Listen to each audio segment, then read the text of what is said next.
Office నుంచి ఒక psycho Chebrol Kiran అనేవాడు భారతి మేడంని ఎంత అసభ్యంగా మాట్లాడారో మీరు అందరూ కూడా గమనించారు.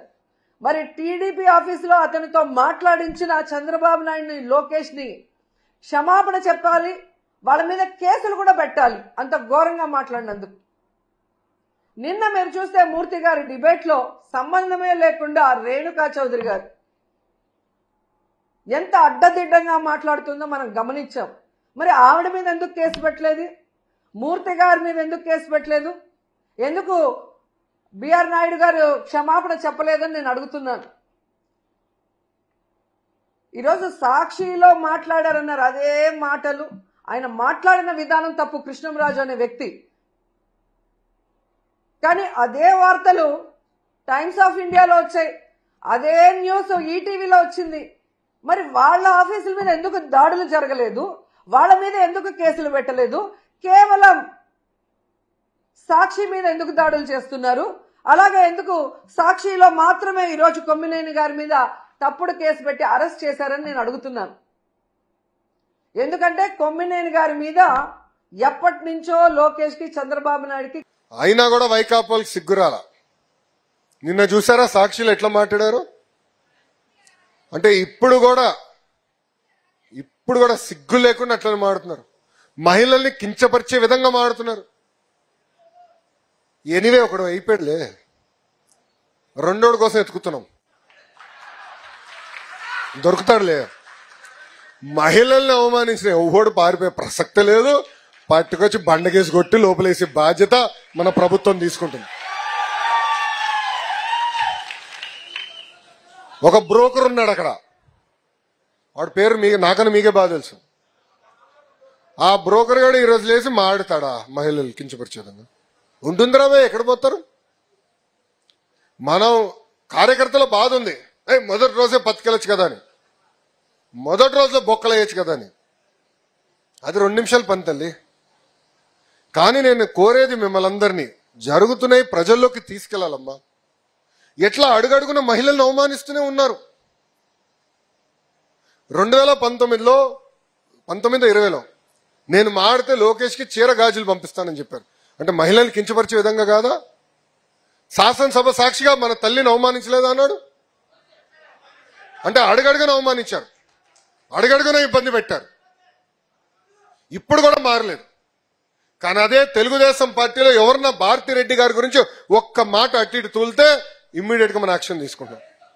దానికి కారణం ఒకటి, ప్రజలు మన దగ్గర నుంచి మంచి పరిపాలన కోరుతున్నారు, సుపరిపాలన కోరుతున్నారు, ముందరికి నడిపించండి అని కోరుతున్నారు. వాళ్ళు చేస్తున్నారు కనుక మనం కూడా చేస్తే వాళ్ళకు పట్టిన గతే మనకు పడుతుందని దయచేసి కార్యకర్తలు ఆలోచించమని కోరుతున్నాం. అమ్మాయిని ఒకసారి పరామర్శించిన వాళ్ళ కుటుంబ సభ్యులను పరామర్శించడానికి వెళ్తే అదే రోజు లోకేష్ గారి మీద, మా మీద కూడా ఇప్పటికీ ఆ కేసు నడుస్తూనే ఉంది. ఆ కేసులు ఉన్నాయి మా మీద. అంటే ఈ రోజు నువ్వు మాట్లాడుతున్నావు, నేను చాలా క్లియర్ గా చెప్తున్నా, ఇక్కడ చాలా బాధపడి నేను ఇక్కడ కూర్చొని ఈ రోజు మాట్లాడుతున్నా.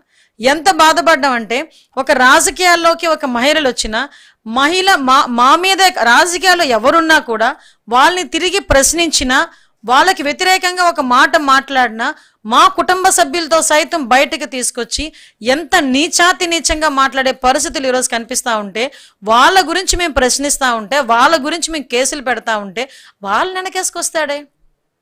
వాళ్ళని ఈరోజు వెనకేసుకొచ్చి ప్రశ్నించే వాళ్ళరే. ఏం ప్రశ్నించావు నువ్వు? ప్రశ్నించడం అంటే ఏంటో తెలుసా? గవర్నమెంట్ విషయంలో ఎవరైనా నువ్వు ఈ సిద్ధాంతం తప్పు, లేకపోతే నువ్వు ఇచ్చిన సంక్షేమ కార్యక్రమాలు తప్పు, ఈ సంక్షేమ కార్యక్రమాలు ఇంత అవినీతి జరిగింది అని ఎవరైనా క్వశ్చన్ చేస్తే దాని మీద మేము పెట్టామంటే అప్పుడు అడుగు, మేము మాట్లాడతాం.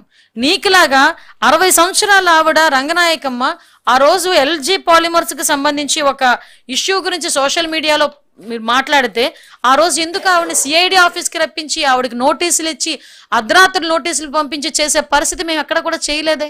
ఒకసారి ఆలోచించండి. అదేవిధంగా సంతోష్ అని ఒక అబ్బాయి, రాజమండ్రి కుర్రోడు, వరద బాధితుల గురించి అని చెప్పి ఆ అబ్బాయికి గురించి క్వశ్చన్ చేశాడని ఆ ప్రేంది. ఇవే కాదు, మీ తాలూకా పైత్యం ఎంతవరకు పెరిగిపోయిందంటే, అప్పుడు అమరావతి మహిళా రైతుల గురించి నీచాతి నీచంగా మాట్లాడి, అమరావతి రైతులు నిజంగా మహిళా రైతులు మానసికంగా ఎంత క్షోభపడ్డారో నాకు తెలుసు.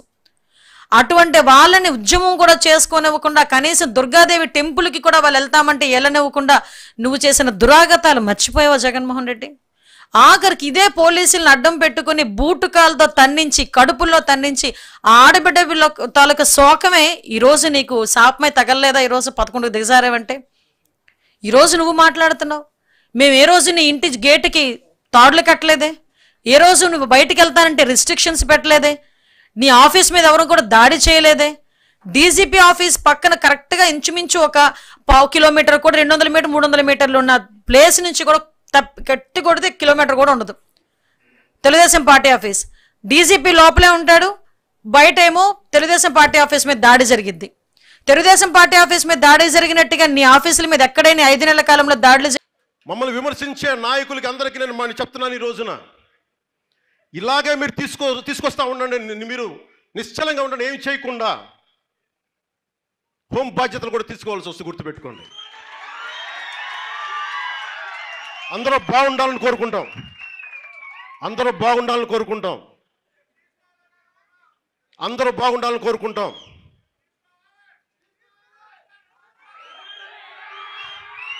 అందరూ బాగుండాలని కోరుకుంటాను, అందరూ బాగుండాలని. ఆగండి ఒక నిమిషం. అందరూ బాగుండాలని కోరుకుంటాను. రాగానే ఒకటే మాట చెప్పా, ఇది ప్రతీకార ప్రభుత్వం కాదు అని.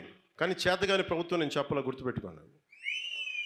ఎందుకంటే మీరు గతంలో లాగా నోటుకొచ్చినట్టు మాట్లాడితే ఇంక వింటా నాకు కూడా ఓపిక పోయింది. ఇంకా నాకు కూడా మీరు అంటారు కదా ఏం చేస్తామని, వెయిట్ చేయండి. క్యారెక్టర్ అసాసినేషన్ చేస్తే మాత్రం చాలా ఫర్మ్గా ఉంటాం. తెలుగుదేశం పార్టీ భయపడదు. తీవ్రవాదులతో పోరాడాం, ముఠా నాయకుల్ని పూర్తిగా కంట్రోల్ చేశాం, మత విద్వేషాలు రెచ్చగొట్టే వాళ్ళని నియంత్రణ చేశాం, రౌడీలు లేకుండా చేశాం. ఇప్పుడు రౌడీలు నేరస్తులు రాజకీయ ముసుగేసుకున్నారు. ముసుగు కూడా తీస్తాం. రౌడీలను రౌడీలుగానే చూస్తాం, నేరస్తులను నేరస్తులుగానే చూస్తాం. No question of compromise. ఒకరిద్దరు పోలీస్ ఆఫీసర్లు ఎక్కడన్నా కానీ తప్పు చేసినా లేకుంటే లాలో చేపడితే మాత్రం అదే లాస్ట్ డే. వాళ్ళకు కూడా చాలా ఫర్మ్గా ఉంటాం. లా అండ్ ఆర్డర్ మెయింటైన్ చేస్తేనే రాష్ట్రానికి పెట్టుబడులు వస్తాయి.